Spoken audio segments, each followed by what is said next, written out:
आगे का पैराग्राफ है।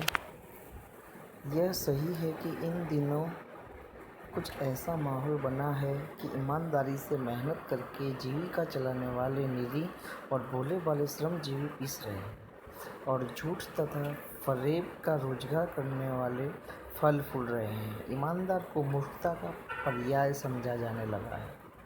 सच्चाई केवल भीरू और बेबस लोगों के हिस्से पड़ी है। ऐसी स्थिति में जीवन के महान मूल्यों के बारे में लोगों की आस्था ही हिलने लगी है। आज हम देखते हैं कि ईमानदारी को लोग बेवकूफ़ी मानते हैं।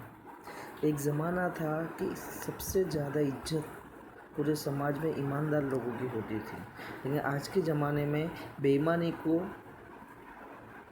आय का साधन माना गया है, पैसे कमाने का जरिया माना गया है। झूठ और फरेब लोगों को चालाक मानते हैं, होशियार माना जाता है। लेकिन अगर कोई ईमानदार है तो उसे लोग बेवकूफ़ समझते हैं। तो आज इस महान मूल्यों को लोग छोड़ने लगे हैं क्योंकि जीवन की परिस्थितियाँ भी बदल चुकी हैं। आगे का पैराग्राफ है। परंतु ऊपर ऊपर जो दिखाई दे रहा है वह बहुत ही हाल की मनुष्य निर्मित नीतियों की त्रुटियों की देन है। सदा मनुष्य बुद्धि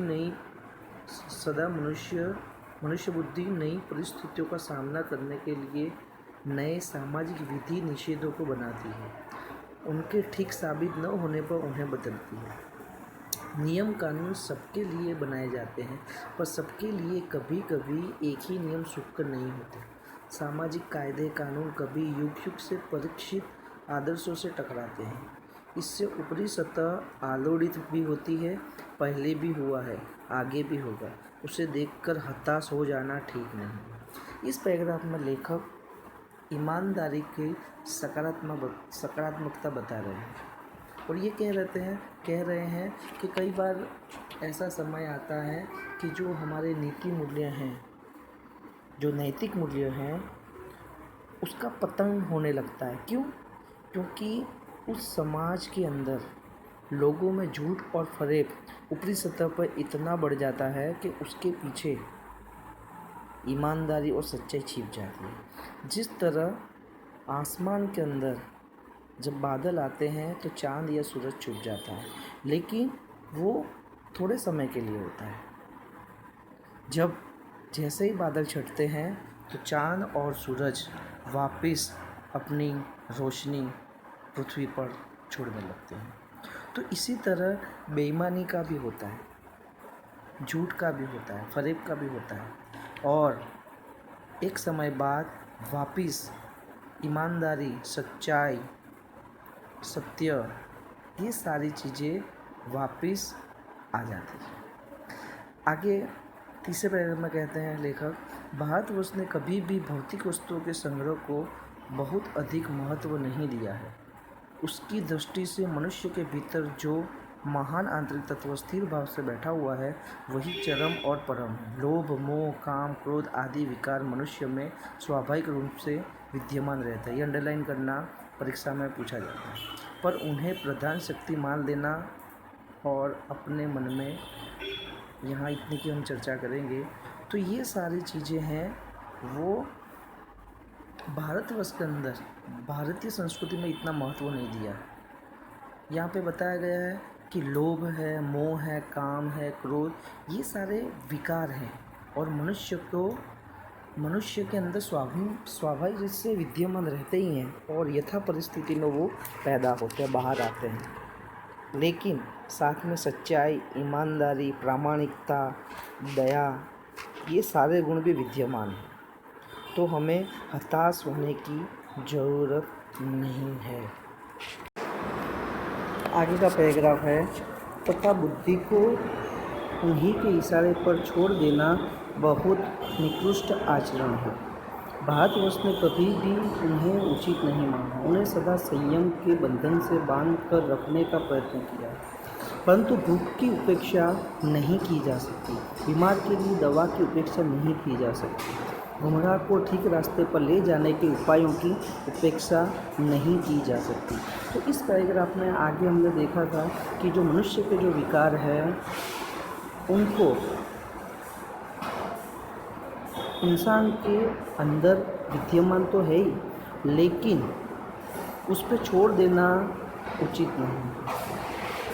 उसका सही समय पर नैतिक मूल्य के पाठ देकर उसका इलाज करना पड़ेगा।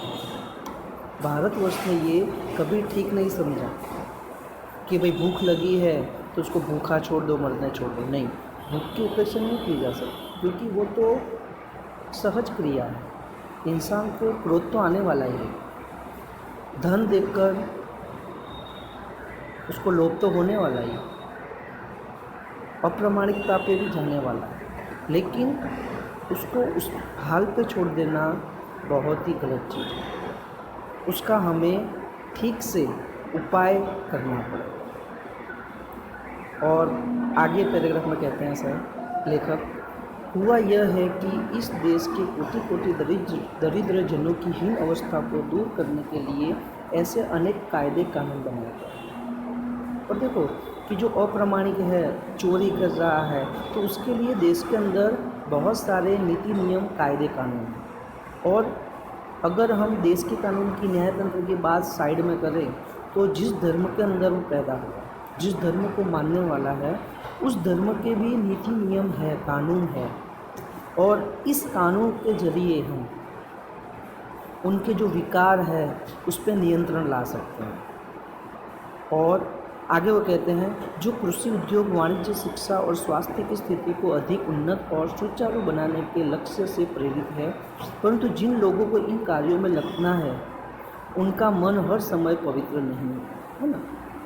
यहाँ पे बहुत बड़ी बात बताई है कि हमारे देश में न्यायतंत्र एक अलग व्यवस्था बनाए रखी है और हर एक क्षेत्र के अंदर उसके नीति नियम और कानून हैं। लेकिन कहते हैं ना कि इंसान के अंदर दो चीज़ें मौजूद है, एक देव और दानव। और समय समय पर कई बार गुमराह व्यक्ति दानव का रूप धारण कर ही लेता है और उसको हम रोक नहीं सकते हैं। कभी भी इंसान का मन पलट सकता है। तो प्रायः वे ही लक्ष्य को भूल जाते हैं और अपनी सुख सुविधा की ओर ज़्यादा ध्यान देने लगते हैं। और इंसान जब स्वार्थी हो जाता है, खुदगर्ज बन जाता है, तो वो सारे नीति नियमों को साइड में रख देता है। और इसी वजह से आज हम देख रहे हैं कि हमारे देश के अंदर भ्रष्टाचार बहुत ही दिमक की तरह बढ़ चुका है और पूरे देश को अंदर से खोखला कर दिया है। उसके साथ साथ धर्मवाद है, कोमवाद है, जातिवाद है, भाई भतीजावाद है, गोरे काले का है, अमीर गरीब है। ये सारे खांचे जो है वो हम इस परिदृश्य में देख सकते हैं, इस परिप्रेक्ष्य में देख सकते हैं। आगे वो कहते हैं, व्यक्ति चित्त सब समय आदर्शों द्वारा चालित नहीं होता। जितने बड़े पैमाने पर इन क्षेत्रों में मनुष्य की उन्नति के विधान बने गए, उतनी ही मात्रा में लोभ, मोह जैसा विकार भी विस्तृत होता गया। परिणाम जो होना था वह हो रहा है। यह कुछ थोड़े से लोगों के बढ़ते हुए लोभ का नतीजा है, परंतु इससे भारतवर्ष के पुराने आदर्श और भी अधिक स्पष्ट रूप से महान और उपयोगी दिखाई देने लगे हैं। तो यहाँ लेकर हमें कह रहे हैं कि आज जितने नीति नियम हैं उसका उपयोग अपने स्वार्थ के लिए और लोभ और पैसा कमाने के लिए उसका हो रहा है। आज हम देखते हैं कि नेता जैसा जो पोस्ट है लोगों की सेवा के लिए एक ज़माने में हुआ करता था, लेकिन आज सुख सुविधा और पैसा कमाने का साधन हो चुका है। हर एक चीज़ में पॉलिटिक्स घुस चुकी है। तो लेकिन फिर भी लेखक यहाँ हमें सकारात्मक सोच देते हैं और कहते हैं कि भाई फिर भी भारतवर्ष के जो पुराने आदर्श है आज वो जिंदा है।